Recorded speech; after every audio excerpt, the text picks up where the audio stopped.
Assalamualaikum warahmatullahi wabarakatuh. Bertemu lagi bersama saya Laura Rahmanesa Hendri dari jurusan Bimbingan dan Konseling Universitas Negeri Padang. Pada pertemuan kali ini, saya akan mengajak teman-teman semua untuk membahas tentang administrasi peserta didik.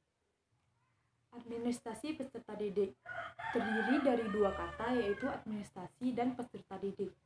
Administrasi bisa dikatakan sebagai proses pengelolaan atau pengaturan, sedangkan peserta didik adalah komponen masyarakat yang ingin mengembangkan potensi dirinya melalui proses pembelajaran pada jalur, jenis, dan jenjang pendidikan tertentu, seperti dari SD, SMP, dan SMA, atau dari TK, SD, SMP, dan SMA.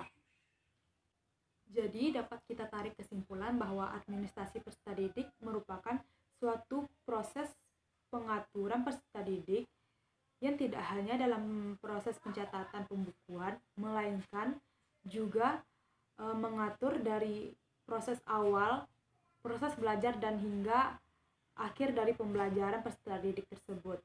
Dalam administrasi peserta didik, tentunya ada proses-proses yang membantu menunjang kegiatan tersebut. Adapun dari proses pengadministrasian peserta didik, yang pertama yaitu penetapan peserta didik. Penetapan peserta didik ini adalah adanya proses pembatasan jumlah peserta didik. Hal ini dapat dilakukan dengan cara menghitung jumlah banyak kursi kosong dikali dengan jumlah muatan kursi ditambah dengan siswa yang mengulang. Adanya pembatasan pada proses penerimaan ini agar proses layanan diberikan oleh pendidik dapat diterima oleh peserta didik baru dengan baik. Proses pengadministrasian peserta didik yang kedua yaitu proses rekrutmen peserta didik atau proses syarat calon peserta didik. Proses rekrutmen ini merupakan proses pencarian peserta didik yang sesuai dengan standar kemampuan sekolah. Hal ini dilakukan guna mendapatkan peserta didik yang diharapkan. Yang kedua, mendapatkan keadilan bagi masyarakat luas bahwa siapapun berhak menjadi peserta didik asalkan sesuai dengan persyaratan. Yang ketiga yaitu untuk meningkatkan mutu layanan pendidikan. Proses pengadministrasian peserta didik yang selanjutnya yaitu proses pembentukan kepanitiaan peserta didik.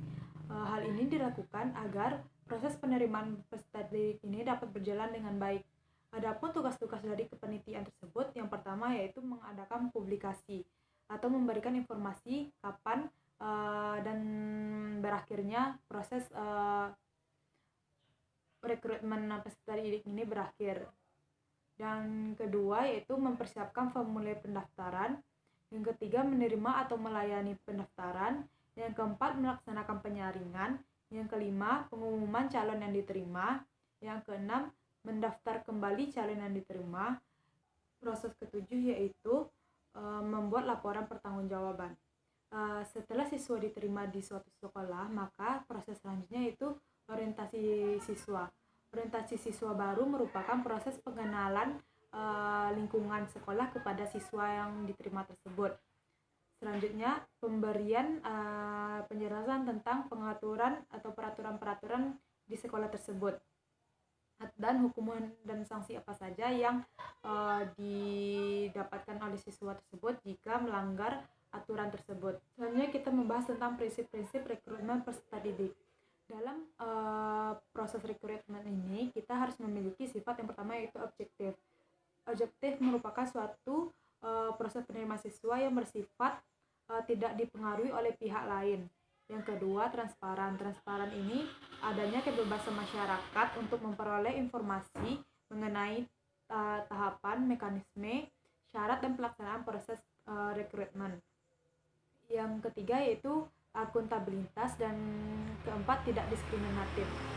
Baiklah, sekian pembahasan kita pada pertemuan kali ini. Salah dan janggal saya mohon maaf. Wabillahi taufiq wal hidayah. Wassalamualaikum warahmatullahi wabarakatuh.